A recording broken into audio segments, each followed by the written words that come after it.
Good afternoon.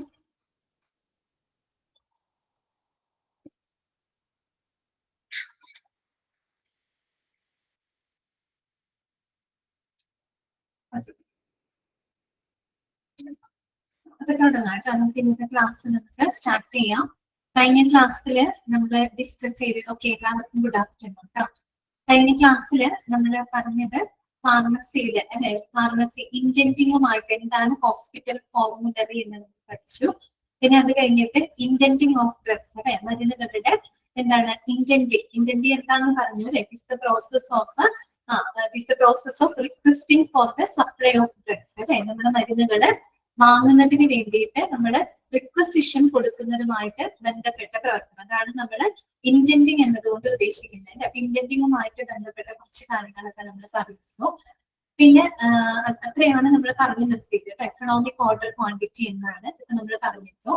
പിന്നെ തുടങ്ങി വെച്ചത് റെക്കോർഡ്സ് ആൻഡ് രജിസ്റ്റേഴ്സ് ആണ് അല്ലെ. ഇതുവരെയാണ് നമ്മൾ ഇന്നലെ ഡിസ്കസ് ചെയ്തത്. ഇത്രയും ഭാഗങ്ങൾ ക്ലിയർ ആണോ നിങ്ങൾക്ക്? ഇത്രയും ഭാഗങ്ങൾ ഓക്കെ ആണോ? ഓക്കെ ആണ്. അപ്പൊ നമുക്ക് ബാക്കിയുള്ള ഭാഗങ്ങൾ നോക്കാം കേട്ടോ. അപ്പൊ ഞാൻ ഓൺ മ്യൂട്ട് ചെയ്യാണ്.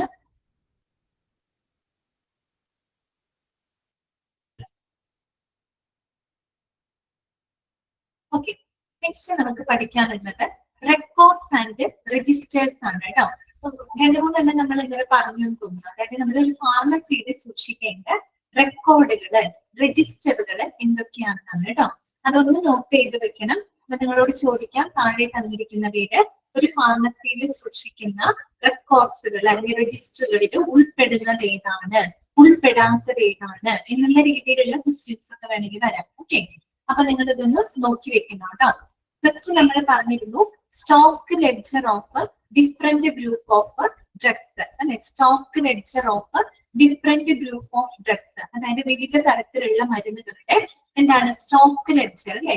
ലെഡ്ജർ എന്ന് പറഞ്ഞാൽ കണക്ക് പുസ്തകം എന്നുള്ള അർത്ഥമുള്ളൂ കേട്ടോ. അതിന്റെ സ്റ്റോക്ക് അല്ലെ, അതിന്റെ സ്റ്റോക്ക് ലെവലുമായിട്ട് ബന്ധപ്പെട്ട റെക്കോർഡുകൾ എവിടെ ഉണ്ടായിരിക്കും? ഫാർമസിയിൽ ഉണ്ടായിരിക്കും അല്ലെ.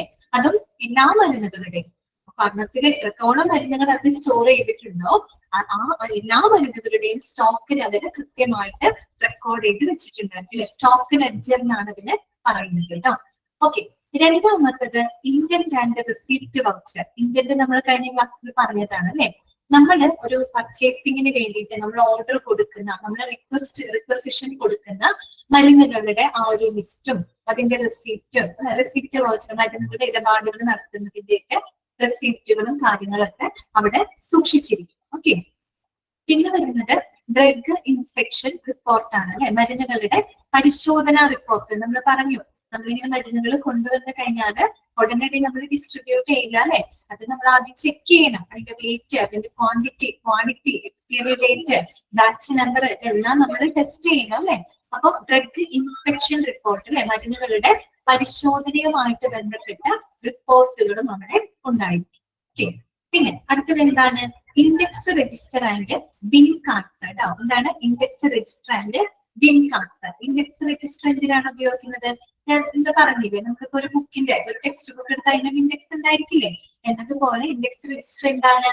ഒരു ഫാർമസിയിൽ ഉപയോഗിക്കുന്ന, ഫാർമസിയിൽ സ്റ്റോർ ചെയ്തിരിക്കുന്ന എല്ലാ മരുന്നുകളുടെയും ആൽഫബറ്റിക്കൽ ഓർഡറിൽ നമ്മൾ അതിനകത്ത് എന്ത് ചെയ്തിട്ടുണ്ടാവും? രേഖപ്പെടുത്തിയിട്ടുണ്ടാവും. ഈസി ആയിട്ട് നമുക്ക് എന്ത് ചെയ്യാൻ പറ്റും?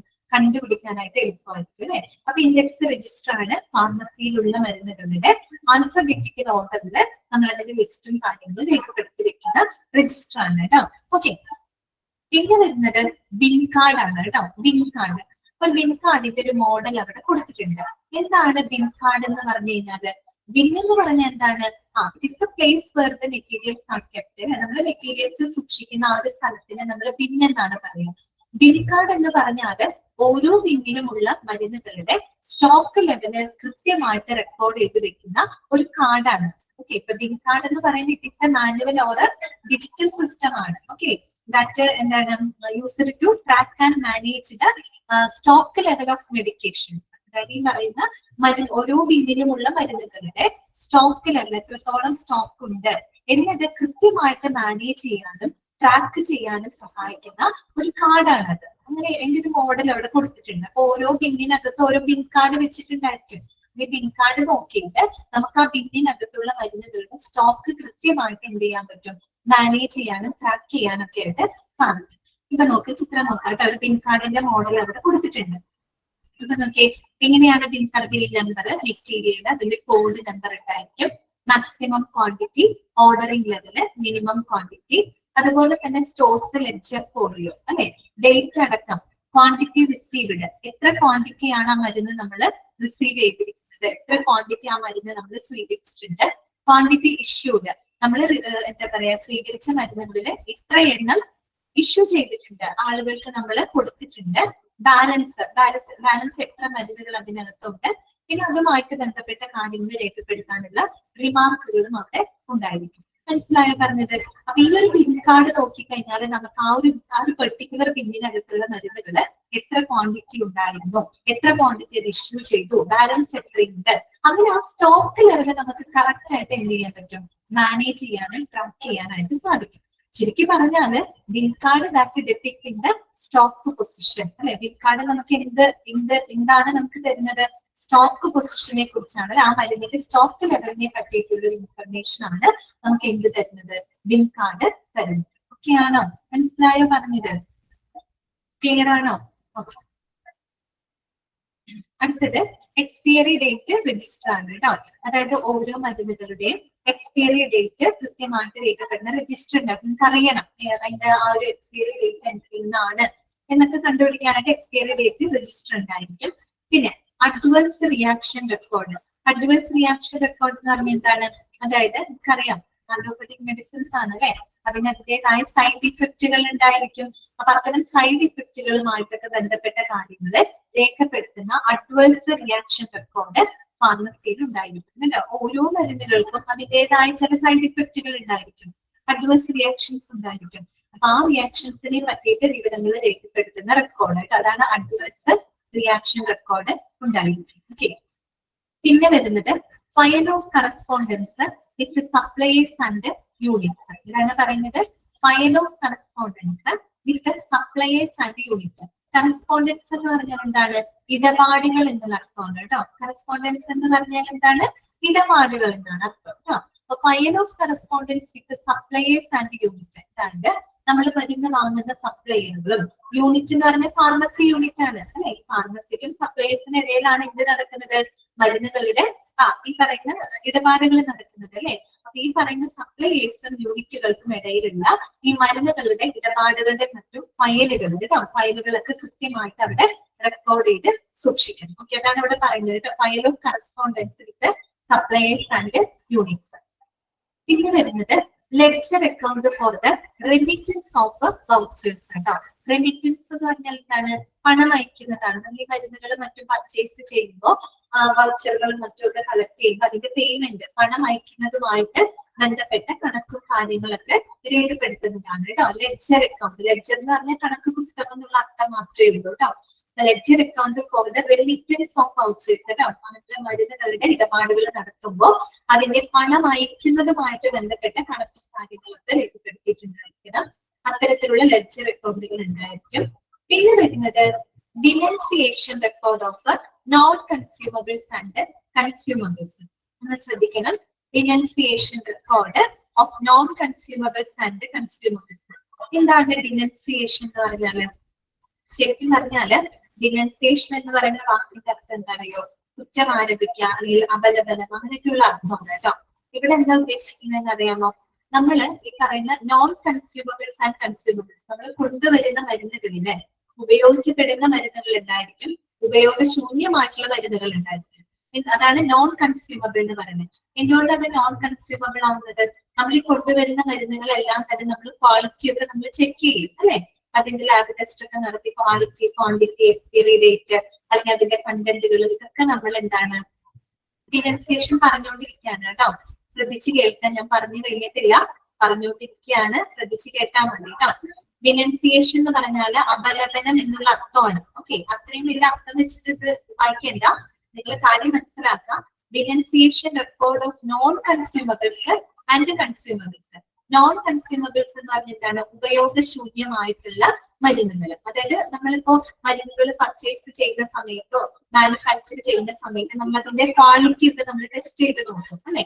അപ്പൊ ഈ ക്വാളിറ്റി ഒക്കെ ടെസ്റ്റ് ചെയ്ത് നോക്കുമ്പോൾ വേണ്ടത്ര ക്വാളിറ്റി ഇല്ല, സബ് സ്റ്റാൻഡേർഡ് ആണ് ഇരിക്കട്ടെ, നിലവാരം കുറഞ്ഞതാണെങ്കിൽ നമുക്ക് ആ മരുന്നുകൾ ഉപയോഗിക്കാൻ പറ്റുമോ? ഉപയോഗിക്കാൻ പറ്റില്ല. അപ്പൊ അതെന്താണ്? നോൺ കൺസ്യൂമബിൾ ആണ്. നമുക്ക് ഉപയോഗപ്രദമാണോ? അല്ല, അത് ഉപയോഗശൂന്യമായി അല്ലെ. അതുപോലെ നമ്മൾ പർച്ചേസ് ചെയ്ത് സപ്ലൈസിൽ നിന്ന് ഒരു വർഷം നമ്മൾ പർച്ചേസ് ചെയ്ത് വാങ്ങുന്ന മരുന്നുകളാണെങ്കിലും നമ്മൾ ലാബ് ടെസ്റ്റും മറ്റും നടത്തുമ്പോൾ ഏതെങ്കിലും കാരണവശാൽ സബ് സ്റ്റാൻഡേർഡ് ആയിട്ട് പോവുകയാണെങ്കിൽ, നിലവാരം കുറഞ്ഞതാണെങ്കിൽ നമുക്ക് അത്തരം മരുന്നുകൾ യാതൊരു കാരണവശാലും ഉപയോഗിക്കാൻ പറ്റില്ല. അപ്പൊ അത് നോൺ കൺസ്യൂമബിൾ ആണ്. ഓക്കെ, അങ്ങനെ എന്തുകൊണ്ട് അത് നോൺ കൺസ്യൂമബിൾ ആയി, എന്തുകൊണ്ട് അത് ഉപയോഗപ്രദമല്ലാതായി? അതിന് കാരണങ്ങൾ ഉണ്ടായിരിക്കും. ചിലപ്പോൾ എക്സ്പയറി ഡേറ്റ് കഴിഞ്ഞതാവാൻ കാരണം, അല്ലെങ്കിൽ വേണ്ടത്ര ക്വാളിറ്റി കൺട്രോൾ അല്ലെങ്കിൽ ക്വാളിറ്റി മെഷർമെന്റ് അത് കറക്റ്റ് സാറ്റിസ്ഫൈ ചെയ്യുന്നുണ്ടാവില്ല. അപ്പൊ അങ്ങനെയുള്ള കാരണം കൊണ്ട് അത് നോൺ കൺസ്യൂമബിൾ ആണ്. അപ്പൊ കാരണങ്ങൾ അടക്കം രേഖപ്പെടുത്തുന്ന റെക്കോർഡാണ് ഡിനൻസിയേഷൻ റെക്കോർഡ് എന്ന് പറയുന്നത്. എന്തുകൊണ്ട് നമ്മൾ അത് നോൺ കൺസ്യൂമബിൾ ആയി, നമുക്കത് ഉപയോഗിക്കാനായിട്ട് സാധിച്ചില്ല എന്നതിന്റെ കാരണം ഉൾപ്പെടെ നമ്മൾ അതിൽ രേഖപ്പെടുത്തണം. അതാണ് ഡിനൻസിയേഷൻ എന്ന് വെച്ചാൽ അവരതിനെ നമ്മളത് ഉപയോഗിക്കുന്നില്ല, എന്തുകൊണ്ട് അത് നോൺ കൺസ്യൂമബിൾ ആയി, നമുക്കത് ഉപയോഗിക്കാൻ സാധിച്ചില്ല, അതിന്റെ റീസൺ എന്താണ്, അത് ഉൾപ്പെടെയുള്ള കാര്യങ്ങൾ രേഖപ്പെടുത്തിയിരിക്കുന്നു. അതാണ് denunciation record of non consumables നമ്മുടെ ഉദ്ദേശിക്കുന്നത്. ഓക്കെ, അപ്പൊ denunciation record of non consumables and consumables, അതുപോലെ തന്നെ നമ്മൾ ഉപയോഗിക്കുന്ന മരുന്നുകളുടെയും റെക്കോർഡുകളൊക്കെ കൃത്യമായിട്ട് സൂക്ഷിച്ചിരിക്കും. ക്ലിയർ ആയോ പറഞ്ഞത്? ഓക്കെ ആണോ? മനസ്സിലായോ? അടുത്തത് ഇയർലി സ്റ്റോക്ക് കൺഫർമേഷൻ റെക്കോർഡ് ആണ് കേട്ടോ. ഇയർലി സ്റ്റോക്ക് കൺഫർമേഷൻ റെക്കോർഡ് എന്ന് പറഞ്ഞാല് നമ്മുടെ ആനുവൽ സ്റ്റോക്ക് വെരിഫിക്കേഷൻ റെക്കോർഡാണ് കേട്ടോ. ആനുവൽ സ്റ്റോക്ക് വെരിഫിക്കേഷൻ റെക്കോർഡ്, അതായത് സ്റ്റോക്ക് കൺഫർമേഷൻ ആണ് നമ്മള് ഫാർമസിയിൽ നമ്മള് കൃത്യമായിട്ട് മരുന്നുകളുടെ സ്റ്റോക്ക് ലെവലൊക്കെ അത് വർഷാവസാനം ആനുവൽ ആയിട്ട് വർഷാവസാനം നമ്മളത് കൃത്യമായിട്ട് ആ ഒരു സ്റ്റോക്ക് ലെവലൊക്കെ കറക്റ്റ് ആയിട്ട് മാനേജ് ചെയ്തിരുന്നു എന്നും മറ്റും അറിയാനായിട്ട് ഇയർലി സ്റ്റോക്ക് കൺഫർമേഷൻ റെക്കോർഡുകൾ ഉണ്ടായിരിക്കണം. എത്ര സ്റ്റോക്ക് ലെവലൊക്കെ കറക്റ്റ് ആയിട്ട് മെയിൻറ്റെയിൻ ചെയ്ത് പോകുന്നുണ്ടോ, ഓവർ സ്റ്റോക്ക് ആവാനും പാടില്ല, അണ്ടർ സ്റ്റോക്ക് ആവാനും പാടില്ല അല്ലെ. ആ ഒരു രീതിയിൽ വേണം നമ്മൾ ഫാർമസിയിലെ മരുന്നുകൾ സ്റ്റോക്ക് ചെയ്യാനായിട്ട്. അപ്പൊ അതിന്റെ സ്റ്റോക്കും മറ്റും കൃത്യമായിട്ട് രേഖപ്പെടുത്തുന്ന ഇയർലി സ്റ്റോക്ക് കൺഫർമേഷൻ റെക്കോർഡുകളും എവിടെ ഉണ്ടായിരിക്കണം? ഫാർമസിയിൽ ഉണ്ടായിരിക്കണം. ഓക്കെ, then വരുന്നത് ഹോസ്പിറ്റൽ ഫോർമുലറി ആണ്. അത് നമ്മൾ കഴിഞ്ഞ ദിവസം പറഞ്ഞു. ഹോസ്പിറ്റൽ ഫോർമുലറി എന്ന് പറഞ്ഞാൽ ആ ഒരു പെർട്ടിക്കുലർ ഹോസ്പിറ്റലില് ഉപയോഗിക്കുന്നതിന് വേണ്ടിയിട്ട് അംഗീകരിച്ചിട്ടുള്ള ഒരു കൂട്ടം മരുന്നുകളുടെയും ഫാർമസ്യൂട്ടിക്കൽ ഉൽപ്പന്നങ്ങളുടെ ലിസ്റ്റ് തയ്യാറാക്കുന്നത് നമ്മൾ പറഞ്ഞു. ഡ്രഗ് ആൻഡ് തെറാപ്യൂട്ടിക് കമ്മിറ്റിയാണത് ചെയ്യുന്നത് അല്ലെ. അപ്പൊ ഹോസ്പിറ്റൽ ഫോർമുലറി ഉണ്ടായിരിക്കും. അത് കൂടാണ്ട് ആന്റിബയോട്ടിക് പോളിസി ഉണ്ടായിരിക്കും. ആന്റിബയോട്ടിക് പോളിസി എന്ന് പറഞ്ഞാൽ എന്താണ്? It is the guide lines for the usage of antibiotics. അതായത് നമുക്കറിയാലോ, ആന്റിബയോട്ടിക്സ് അങ്ങനെ തോന്നിയ രീതിയിൽ പ്രിസ്ക്രൈബ് ചെയ്യാനോ തോന്നിയ രീതിയിൽ ഉപയോഗിക്കാനോ പാടില്ല. അത് കോഴ്സ് ആണ് അല്ലെ. ആന്റിബയോട്ടിക് അത് കൃത്യമായിട്ടുള്ള വ്യക്തമായിട്ടുള്ള കാരണങ്ങൾ ഉണ്ടെങ്കിൽ മാത്രമേ ശരിക്കും പറഞ്ഞ ആന്റിബയോട്ടിക് എഴുതാൻ പാടുള്ളൂ. അങ്ങനെയുണ്ട്. അതായത് അതിന് ജസ്റ്റ് ഒരു നിസ്സാര കാരണം കൊണ്ടൊന്നും ഓടിപ്പോയി ആന്റിബയോട്ടിക് എഴുതാനായിട്ട് പാടില്ല. ആന്റിബയോട്ടിക്കുകൾ ഉപയോഗിക്കുന്നതിന് കൃത്യമായിട്ടുള്ള റൂൾസ് ആൻഡ് റെഗുലേഷൻസ് ഉണ്ട്, കൃത്യമായിട്ടുള്ള നയങ്ങളുണ്ട്. അപ്പൊ അത്തരത്തിലുള്ള ആന്റിബയോട്ടിക് പോളിസി അത് രേഖപ്പെടുത്തുന്ന റെക്കോർഡുകളും എവിടെ ഉണ്ടായിരിക്കും? ഫാർമസിക്കകത്ത് ഉണ്ടായിരിക്കണം. മനസ്സിലായ? ആന്റിബയോട്ടിക് എങ്ങനെ ഉപയോഗപ്പെടുത്തണം, അതിന് വ്യക്തമായിട്ടുള്ള കാരണങ്ങളൊക്കെ ഉണ്ട്. ആ ഒരു കൃത്യമായിട്ടുള്ള റീസൺ ഉണ്ടെങ്കിൽ മാത്രമേ നമ്മൾ ആന്റിബയോട്ടിക് ഉപയോഗപ്പെടുത്താനായിട്ട് പാടുള്ളൂ. അപ്പൊ അങ്ങനെയുള്ള ആന്റിബയോട്ടിക് പോളിസികളെല്ലാം തന്നെ രേഖപ്പെടുത്തുന്ന റെക്കോർഡുകളും എവിടെ ഉണ്ടായിരിക്കും?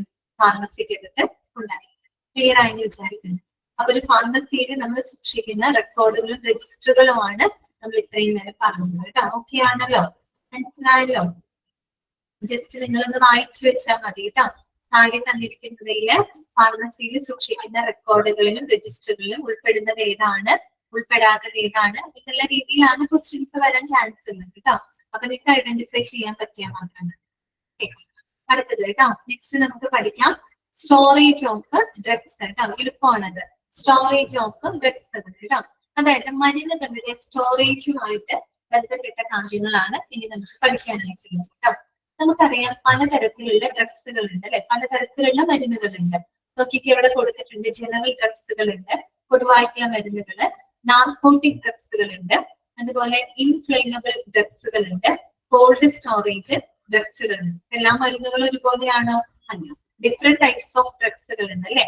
കോമൺ, അതായത് ജനറൽ ഡ്രഗ്സുകൾ ഉണ്ട്, നാർക്കോട്ടിക് ഡ്രഗ്സുകൾ ഉണ്ട്, ഇൻഫ്ലേമബിൾ പെട്ടെന്ന് കത്ത് പിടിക്കുന്ന രീതിയിലുള്ള അത്തരത്തിലുള്ള ഡ്രഗ്സുകൾ ഉണ്ട്, കോൾഡ് സ്റ്റോറേജ് ഡ്രഗ്സുകൾ ഉണ്ട് അല്ലെ. അതായത് വളരെ ഡീപ്പ് ഫ്രീസ് ചെയ്ത് അല്ലെങ്കിൽ റെഫ്രിജറേറ്ററിൽ മാത്രം സ്റ്റോർ ചെയ്യേണ്ട തരത്തിലുള്ള മരുന്നുകളും ഉണ്ട്. അപ്പൊ ഓരോ മരുന്നുകളും ഓരോരോ രീതിയിലാണ് എന്ത് ചെയ്യുന്നത്, സ്റ്റോർ ചെയ്ത് വെക്കുന്നത്. ഓരോന്ന് എങ്ങനെയാണ് നമുക്ക് നോക്കാം. ഫസ്റ്റ് വൺ സ്റ്റോറേജ് ഓഫ് ഡ്രഗ്സിൽ ഒന്നാമത്തത് ജനറൽ ഡ്രഗ്സ് ആണ് കേട്ടോ. എങ്ങനെയാണ് ഒരു ജനറൽ ഡ്രഗ്സ് ഏത് രീതിയിലാണ് ഫാർമസിയിൽ സ്റ്റോർ ചെയ്യേണ്ടത് കേട്ടോ, അതാണ് നോക്കുന്നത്. ഫസ്റ്റ് പോയിന്റ് ഇതാണ്, drug should be organised alphabetically in the cabinet. അതാണ് drug should be organised alphabetically in the cabinet. അതായത് ജനറൽ ഡ്രഗ്സുകൾ നമ്മൾ അതത് ക്യാബിനറ്റുകളില് അതത് ഷെൽഫുകളില് എന്ത് ഓർഡറിലായിരിക്കണം, ആൽഫബറ്റിക്കൽ ഓർഡറിൽ വേണം ഓർഗനൈസ് ചെയ്യാനായിട്ട്. ആൽഫബറ്റിക്കൽ ഓർഡറിൽ വേണം എന്താണ് ജനറൽ ഡ്രഗ്സുകള് ഓർഗനൈസ് ചെയ്ത് വെക്കാനായിട്ട്. പിന്നെ രണ്ടാമത്തെ പോയിന്റ് നോക്കിയേ, bill card depicting stock position. നേരത്തെ പഠിച്ചതാണ് അല്ലെ, അത് അണ്ടർലൈൻ ചെയ്ത് വെക്കാം കേട്ടോ. Dash depicting stock position. Stock പൊസിഷനെ ഡെപിക്ട് ചെയ്യുന്നത് എന്താണ്, ബിൽ കാർഡാണ് അല്ലെ. അപ്പൊ അത് ഓർത്ത് വെക്കുക, ബിൽ കാർഡാണ് എന്ത് ആ സ്റ്റോക്ക് പൊസിഷനെ റെപ്രസെന്റ് ചെയ്യുന്നത്. ആ ബിൽ കാർഡ് നോക്കിക്കഴിഞ്ഞാൽ നമുക്ക് അറിയാൻ പറ്റും അല്ലെ, ആ ക്യാബിനറ്റിൽ എത്ര മരുന്നുകൾ ഉണ്ടായിരുന്നു, എത്ര ഇഷ്യൂ ചെയ്തു, ബാക്കി എത്രയുണ്ട് എന്നുള്ളത് ജസ്റ്റ് ആ ബിൽ കാർഡ് നോക്കിയാൽ നമുക്ക് അറിയാൻ പറ്റും അല്ലെ. ഓക്കെ, അപ്പൊ bill card depicting stock position. പിന്നെന്താണ്, ഡെപിക്ട് ചെയ്യാന്ന് വെച്ചാൽ ചിത്രീകരിക്കുക എന്നുള്ള അർത്ഥമാണ് കേട്ടോ. ഇവിടെ ഉദ്ദേശിക്കുന്നത് അത് കാണിക്കുന്നത് സ്റ്റോക്ക് പൊസിഷനെയാണ് കേട്ടോ. ബിൽ കാർഡ് നമുക്ക് എന്താണ് തരുന്നത്, സ്റ്റോക്ക് പൊസിഷൻ ആണ് കേട്ടോ. ആ മരുന്നുകളുടെ സ്റ്റോക്ക് ലെവലാണ് അത് തരുന്നത്. അടുത്തത് മൂന്നാമത്തെ പോയിന്റ് ഇതാണ്, short expiry to be arranged in front and long of expiry at the back കേട്ടോ. അതായത് ഏറ്റവും കുറവ് എക്സ്പയറി ഡേറ്റ് ഉള്ള മരുന്നുകൾ എപ്പോഴും ഫ്രണ്ടിൽ വെക്കുക, അതുപോലെ എക്സ്പയറി ഡേറ്റ് കൂടുതലുള്ള മരുന്നുകൾ ബാക്കിലും അറേഞ്ച് ചെയ്യാം. ആ രീതിയിൽ വേണം, കാരണം എത്രയും പെട്ടെന്ന് എക്സ്പയറി ഡേറ്റ് കഴിയുന്ന മരുന്നുകളെല്ലാം ആദ്യം ഉപയോഗിച്ച് തീർക്കേണ്ടത്, അതുകൊണ്ട് അത് എപ്പോഴും ഫ്രണ്ടിൽ വെക്കാം. ഓക്കെ, അതേസമയം എക്സ്പയറി ഡേറ്റ് കൂടുതലുള്ള മരുന്നുകളോ ബാക്കിൽ വേണം പ്ലേസ് ചെയ്യാനായിട്ട് കേട്ടോ. ഓക്കെ, അടുത്തത് FIFO procedure to be followed. ഫിഫോന്റെ ഫുൾ ഫോം എന്താണ്, ഫസ്റ്റ് ഇൻ ഫസ്റ്റ് ഔട്ട് എന്നാണ് കേട്ടോ. ഫസ്റ്റ് ഇൻ ഫസ്റ്റ് ഔട്ട് എന്ന് പറഞ്ഞാൽ എന്താ ഉദ്ദേശിക്കുന്നത്, ഫസ്റ്റ് പർച്ചേസ് ചെയ്ത മരുന്നുകൾ ഏതാണോ അത് ഫസ്റ്റ് സോൾഡ് ചെയ്യണം അല്ലെ, ഫസ്റ്റ് സെൽ ചെയ്യണം, അതാണ് ഉദ്ദേശിക്കുന്നത്. ആദ്യം നമ്മൾ മേടിച്ച മരുന്നുകൾ ഏതാണോ അത് വേണം നമ്മൾ ആദ്യം എന്ത് ചെയ്യാനായിട്ട്, സെൽ ചെയ്യാനായിട്ട് അല്ലെ, വിൽക്കാനായിട്ട്. അതാണ് അവിടെ പറയുന്നത് first in first out. FIFO procedure ആണ് അവിടെ ഫോളോ ചെയ്യുന്നത് കേട്ടോ. അടുത്തത് the drugs should be used before the date of expiry. അതുപോലെ തന്നെ മരുന്നുകൾ ഇവിടെ എന്താണ്, എക്സ്പയറി ഡേറ്റ് കഴിയുന്നതിന് മുൻപായിട്ട് തന്നെ മരുന്നുകൾ എന്ത് ചെയ്യണം, ഉപയോഗിച്ചിരിക്കണം. ഓക്കെ, നമ്മളെല്ലാം അറിയാലോ എക്സ്പയറി ഡേറ്റ് കഴിഞ്ഞ മരുന്നുകൾ നമുക്ക് ഉപയോഗിക്കാൻ പറ്റില്ല. സോ എക്സ്പയറി ഡേറ്റ് ആവുന്നതിന് മുൻപ് തന്നെ ആ മരുന്നുകൾ നമ്മൾ ഉപയോഗിച്ചിരിക്കണം. പിന്നെ എന്താണ്, expiry drugs to be disposed and of as per rule കേട്ടോ. അതുപോലെ എക്സ്പയർഡ് ആയിട്ടുള്ള മരുന്നുകൾ അല്ലെ, കാലഹരണപ്പെട്ട മരുന്നുകള് കൃത്യമായിട്ടുള്ള റൂൾസ് ആൻഡ് റെഗുലേഷൻസിന് വിധേയമായിക്കൊണ്ട് മാത്രം ഡിസ്പോസ് ചെയ്യാം കേട്ടോ. തോന്നിയ രീതിയിൽ ഡിസ്പോസ് ചെയ്യാനായിട്ട് പാടില്ല. കൃത്യമായിട്ടുള്ള റൂൾസ് ആൻഡ് റെഗുലേഷൻസ് ഉണ്ട്, അത് പാലിച്ചുകൊണ്ട് എന്ത് ചെയ്യാം, എക്സ്പയർഡ് ആയിട്ടുള്ള മരുന്നുകള് എന്ത് ചെയ്യാം, ഡിസ്പോസ് ചെയ്യാം. ഓക്കെ ആണോ, മനസ്സിലായ പോയിന്റുകള്. ജനറൽ ഡ്രഗ്സിന്റെ സ്റ്റോറേജുമായിട്ട് ബന്ധപ്പെട്ട കാര്യമാണ് നമ്മളിത് പറഞ്ഞത് കേട്ടോ. ഒന്ന്, ആൽഫബറ്റിക്കൽ ഓർഡറിൽ വേണം മരുന്നുകൾ ഓർഗനൈസ് ചെയ്യാനായിട്ട്. ബിൽ കാർഡ് എങ്ങനെയാണ് റെപ്രസെന്റ് ചെയ്യുന്നത്, സ്റ്റോക്ക് പൊസിഷനെയാണ്. ഷോർട്ട് എക്സ്പയറി ഡേറ്റ് ഉള്ള മരുന്നുകൾ ഫ്രണ്ടിലും ലോങ് എക്സ്പയർഡ് ആയിട്ടുള്ള മരുന്നുകൾ ബാക്കിലും വേണം അറേഞ്ച് ചെയ്യാനായിട്ട്. ഫിഫോ പ്രൊസീജിയർ ആണ് അവിടെ ഫോളോ ചെയ്യുന്നത്. ഫസ്റ്റ് ഇൻ ഫസ്റ്റ് ഔട്ട്, ആദ്യം പർച്ചേസ് ചെയ്ത മരുന്നുകൾ ആദ്യം സെൻഡ് ചെയ്യുക. അതുപോലെ തന്നെ എക്സ്പയറി ഡേറ്റ് കഴിയുന്നതിന് മുൻപായിട്ട് മരുന്നുകൾ നമ്മൾ ഉപയോഗിച്ചിരിക്കണം. പിന്നെ കൃത്യമായിട്ടുള്ള റൂൾസ് ആൻഡ് റെഗുലേഷൻസ് പ്രകാരമാണ് എക്സ്പയർഡ് ആയിട്ടുള്ള മരുന്നുകൾ നമ്മൾ ഡിസ്പോസ് ചെയ്യേണ്ടത്. ഓക്കെ ആണോ, മനസ്സിലായോ, ക്ലിയർ ആണോ? അടുത്തത് കേട്ടോ, നെക്സ്റ്റ് നമുക്ക് പഠിക്കാനുള്ളത് നാർക്കോട്ടിക് ഡ്രഗ്സ് ആണ് കേട്ടോ. നാർക്കോട്ടിക് ഡ്രഗ്സ്, എന്താണ് നാർക്കോട്ടിക് ഡ്രഗ്സ് എന്ന് പറഞ്ഞാല്, നമ്മൾ കലർത്തുന്നത് അല്ലെങ്കിൽ നമ്മൾ മരവിപ്പിക്കുന്നതായിട്ടുള്ള മരുന്നുകൾ അല്ലെ, അതിനെയാണ് നമ്മൾ നാർക്കോട്ടിക് ഡ്രഗ്സ് എന്ന് പറയുന്നത് അല്ലെ. നമ്മുടെ മനസ്സിനെ കലർത്തുന്നത്, നമ്മളെ മരവിപ്പിക്കുന്നതായിട്ടുള്ള മരുന്നുകൾ. കൂടുതലും നമ്മൾ എന്തിനു വേണ്ടിയിട്ട് ഉപയോഗിക്കാം? അനസ്തേഷ്യ പർപ്പസിന് മറ്റുമായിട്ടൊക്കെ നമ്മൾ ഉപയോഗിക്കുന്നത് നാർക്കോട്ടിക് ഡ്രഗ്സുകളായിരിക്കും അല്ലെ? ഓക്കെ, അത്തരം മരുന്നുകൾ സ്റ്റോർ ചെയ്യുമ്പോൾ ശ്രദ്ധിക്കേണ്ട കാര്യങ്ങൾ എന്തൊക്കെയാണെന്ന് നമുക്ക് നോക്കാം. ഒന്നാമത്തെ നോക്കി, there should be different special organization for narcotic drugs like morphine, pethidine and barbiturates. Underline ചെയ്യാട്ടോ, ആ മരുന്നുകളുടെ പേരുകൾ നിർബന്ധമായിട്ടും അണ്ടർലൈൻ ചെയ്യാം. ഓക്കെ, കാര്യം എന്താന്ന് വെച്ച് കഴിഞ്ഞാല്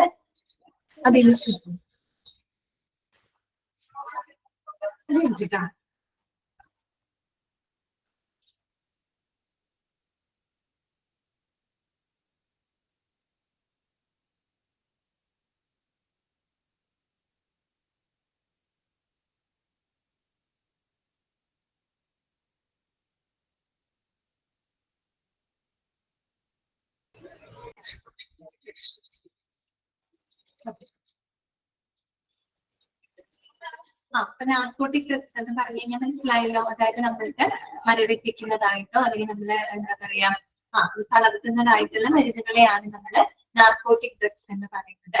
അതിന് എക്സാമ്പിൾ ആണ് അവിടെ പറഞ്ഞത് മോർഫിൻ. ഓക്കെ, മോർഫിൻ, അതുപോലെ തന്നെ പെത്തിഡിൻ, പെത്തിഡിൻ, പിന്നെ ബാർബിറ്റ്യൂറേറ്റ്സ് കേട്ടോ. അപ്പൊ ഈ മരുന്നുകൾ തന്നിട്ട് താഴെ തന്നിരിക്കുന്നവയിൽ നാർക്കോട്ടിക് ഡ്രഗ്സിൽ ഉൾപ്പെടുന്നത് ഏതാണെന്ന് ചോദിച്ചാൽ പേര് കേൾക്കുമ്പോൾ നിങ്ങൾക്ക് അറിയണം. മോർഫിൻ ഒക്കെ നമ്മൾ മിക്കവാറും സിനിമയിലും മറ്റുമൊക്കെ നമ്മൾ കേട്ടിട്ടുണ്ടായിരിക്കും അല്ലെ? മോർഫിൻ, പെത്തിഡിൻ, ബാർബിറ്റ്യൂറേറ്റ്, ഇതൊക്കെ എന്താണ്? നാർക്കോട്ടിക് ഡ്രഗ്സുകളാണ് കേട്ടോ.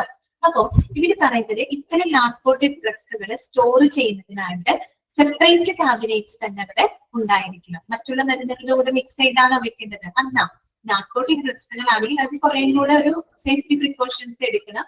അതുകൊണ്ട് തന്നെ അതിന് സ്പെഷ്യൽ ഓർഗനൈസേഷൻ വേണമെന്നാണ് പറഞ്ഞത്. സ്പെഷ്യൽ ക്യാബിനറ്റ് തന്നെ അതിനു വേണ്ടി ഉണ്ടായിരിക്കണം. ഓക്കെ, പിന്നെന്താണ്? Precise recording should be maintained. Precise എന്ന് പറഞ്ഞാൽ ആക്യുറേറ്റ് എന്നുള്ള അർത്ഥമാണ് കേട്ടോ, കൃത്യമായത് എന്നുള്ള അർത്ഥമാണ്. Precise recording should be maintained കേട്ടോ. ഈ നാർക്കോട്ടിക് ഡ്രഗ്സുകളുടെ കൃത്യമായിട്ടുള്ള റെക്കോർഡുകൾ, കൃത്യമായിട്ടുള്ള കണക്കും കാര്യങ്ങളൊക്കെ രേഖപ്പെടുത്തുന്ന റെക്കോർഡുകൾ അവിടെ മെയിൻറ്റെയിൻ ചെയ്തിരിക്കണം. കാര്യം മിസ്യൂസ് ചെയ്യപ്പെടാൻ സാധ്യതയുള്ള മരുന്നുകളാണ്. അതുകൊണ്ട് തന്നെ അതിന്റെ കൃത്യമായിട്ടുള്ള കണക്കും കാര്യങ്ങളും രേഖപ്പെടുത്തുന്ന റെക്കോർഡുകൾ അവിടെ മെയിൻറ്റെയിൻ ചെയ്യേണ്ടതാണ്. ഓക്കെ, മൂന്നാമത്തെ പോയിന്റ് എന്താണ്? Always to be stored under lock and key. ഇപ്പോഴും നമ്മൾ ലോക്ക് ചെയ്ത് വേണം ഈ മരുന്നുകൾ സൂക്ഷിക്കാനായിട്ട് കേട്ടോ. കാര്യം പറഞ്ഞല്ലോ, നാർക്കോട്ടിക് ഡ്രഗ്സുകളാണ്, മിസ്യൂസ് ചെയ്യപ്പെടാനുള്ള ചാൻസ് കൂടുതലാണ്. അതുകൊണ്ട് തന്നെ അത് നമ്മൾ കൃത്യമായിട്ട് ലോക്ക് ചെയ്ത് വെച്ച് വേണം ഇത്തരം മരുന്നുകൾ സ്റ്റോർ ചെയ്യാനായിട്ട്. എളുപ്പമല്ലേ പറഞ്ഞത്? അപ്പൊ നാർക്കോട്ടിക് ഡ്രഗ്സുകൾ ഏതൊക്കെയാണ് എക്സാമ്പിൾ പറഞ്ഞത്? Morphine, pethidine, barbiturates. അതിന് സ്പെഷ്യൽ ക്യാബിനറ്റിൽ വേണം അതിനെ ഓർഗനൈസ് ചെയ്യാനായിട്ട്. പിന്നെ നാർക്കോട്ടിക് ഡ്രഗ്സുകളുടെ കൃത്യമായിട്ടുള്ള കണക്കുകൾ അവിടെ മെയിൻറ്റെയിൻ ചെയ്തിരിക്കണം. എപ്പോഴും നമ്മൾ ലോക്ക് ചെയ്ത് വെച്ച് വേണം ഇത്തരം മരുന്നുകൾ സ്റ്റോർ ചെയ്യാനായിട്ട്. ഓക്കെ ആണല്ലോ? ഓക്കെ, അടുത്തതാണ് ഇൻഫ്ലേമബിൾ ഡ്രഗ്സ് കേട്ടോ. ഇൻഫ്ലേമബിൾ ഡ്രഗ്സ് എന്ന് പറഞ്ഞാൽ എന്താണ്? പെട്ടെന്ന് വളരെ സെൻസിറ്റീവ് ആയിട്ടുള്ള ചില മരുന്നുകളുണ്ട്, പെട്ടെന്ന് തീ പിടിക്കുന്ന ടൈപ്പ് ഒക്കെ മരുന്നുകളുണ്ട്. പ്രത്യേകിച്ച് നമ്മള് ഈ സ്പിരിറ്റ് ഒക്കെ ഇല്ലേ, നമ്മൾ ഈ ഇഞ്ചക്ഷൻ ഒക്കെ ചെയ്യുന്നതിനേക്കാളും മുമ്പ് ഒരു ടിഷ്യൂ വെച്ച് അത് തുടയ്ക്കുമ്പോൾ തണുപ്പ് പോലെ നമുക്കത് സ്പിരിറ്റ് ആണ് ശരിക്കും. പെട്ടെന്ന് തീ പിടിക്കുന്ന അത്തരത്തിലുള്ള എന്താ പറയാ മെഡിസിൻസും മറ്റുമാണത്. അപ്പൊ അങ്ങനെയുള്ള മരുന്നുകൾ നമ്മൾ സ്റ്റോർ ചെയ്യുമ്പോൾ ശ്രദ്ധിക്കേണ്ട കാര്യങ്ങൾ എന്തൊക്കെയാണെന്നാണ് പറയുന്നത് കേട്ടോ. Different enclosure to be made for easily kindled things like the spirit, gases and chemicals കേട്ടോ. മരുന്നുകൾ തന്നെ gaseous and anesthetic ഗ്യാസ് മെഡിസിൻസുകളൊക്കെ ഉണ്ട്. അപ്പൊ ഇത്തരത്തിലുള്ള സ്പിരിറ്റ്, അതുപോലെ ഗ്യാസ്, കെമിക്കൽ, അങ്ങനെയുള്ള മരുന്നുകളൊക്കെ എന്ത് ചെയ്യണം? വളരെ ഈസിലി എന്ന് വെച്ചാൽ പെട്ടെന്ന് എന്താ പറയാ വളരെ സെൻസിറ്റീവ് ആയിട്ടുള്ള മരുന്നുകളാണ്. അപ്പൊ അത് സൂക്ഷിക്കാനായിട്ട് സെപ്പറേറ്റ് ക്യാബിനറ്റ് വേണമെന്നാണ് അവിടെ പറയുന്നത്. ഡിഫറെന്റ് എൻക്ലോഷർ എന്ന് പറഞ്ഞാൽ അത് ഓർഗനൈസ് ചെയ്യാൻ, അത് സൂക്ഷിക്കാനായിട്ട് വേറെ ഒരു സെപ്പറേറ്റ് ആയിട്ടുള്ള ഒരു ക്യാബിനറ്റ് തന്നെ ഉണ്ടായിരിക്കണം. പിന്നെ രണ്ടാമത്തെ പോയിന്റ് എന്താണ്?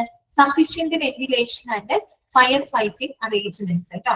പിന്നെ ഇത്തരം ഇൻഫ്ലേമബിൾ ഡ്രഗ്സ് സൂക്ഷിക്കുമ്പോൾ ആവശ്യത്തിന് വായു പ്രവാഹവും അതുപോലെ അഗ്നിശമന ക്രമീകരണങ്ങളൊക്കെ ഉള്ള ഒരു റൂമിൽ വേണം നമ്മൾ ഇത്തരത്തിലുള്ള ഇൻഫ്ലേമബിൾ ഡ്രഗ്സിനെ സ്റ്റോർ ചെയ്യാനായിട്ട് കേട്ടോ.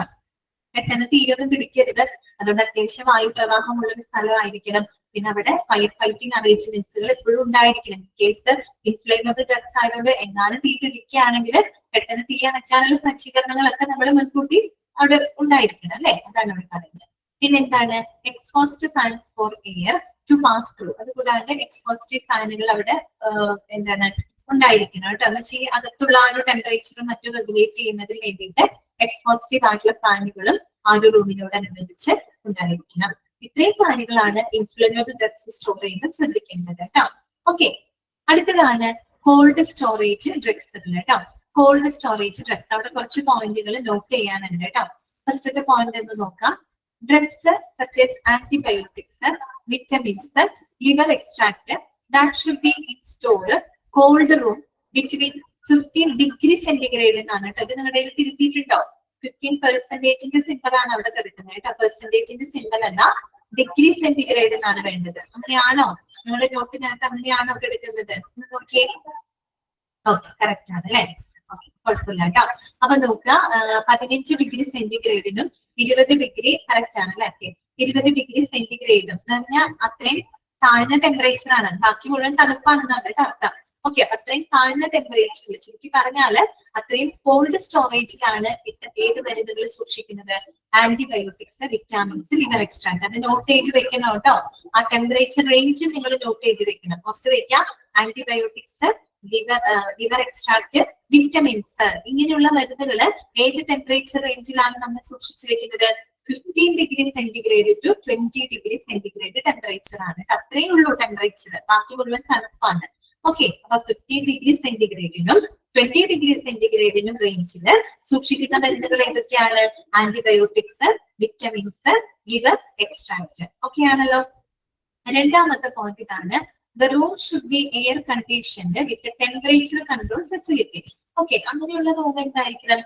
AC റൂമുകളായിരിക്കും അല്ലെ? ടെമ്പറേച്ചർ കൺട്രോൾ ചെയ്യാനുള്ള ഫെസിലിറ്റി ഉൾപ്പെടുന്ന AC റൂമുകളായിരിക്കണം അവിടെ.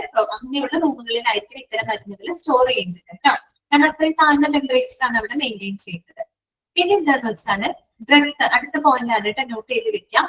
Drugs like vaccines, serum, hormones etcetera have to be stored at 2 to 8 degree centigrade in deep freezers or walking cooler. Okay, ഏതൊക്കെ മരുന്നുകളാണ്?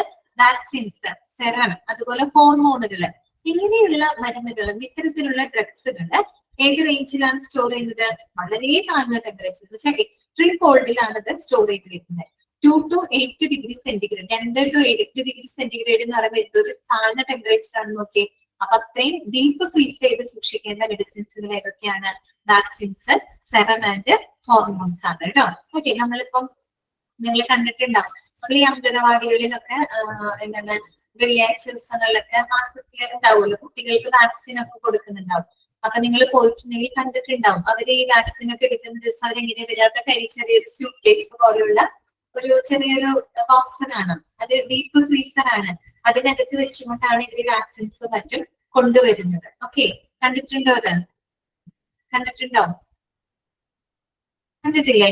ഓക്കെ, ചെറിയൊരു സ്യൂട്ട് കേസ് പോലെ ഒരു ഇതാണ്, ഫ്രീസർ ആണ്. അതിനകത്താണ് ഇവര് വാക്സിൻ ആ സമയത്ത് മാത്രം അത് ഓപ്പൺ ചെയ്ത് അവര് കൊടുക്കുള്ളൂ. ഓക്കെ, അപ്പൊ അതെന്നൊക്കെ പറഞ്ഞ വളരെ താഴ്ന്ന ടെമ്പറേച്ചറിലാണ് അത് സൂക്ഷിക്കേണ്ടത് കേട്ടോ.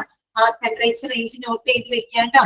2 to 8 ഡിഗ്രി സെന്റിഗ്രേഡ് കേട്ടോ, in deep freezers or walking cooler. അടുത്തത് എന്താണ്?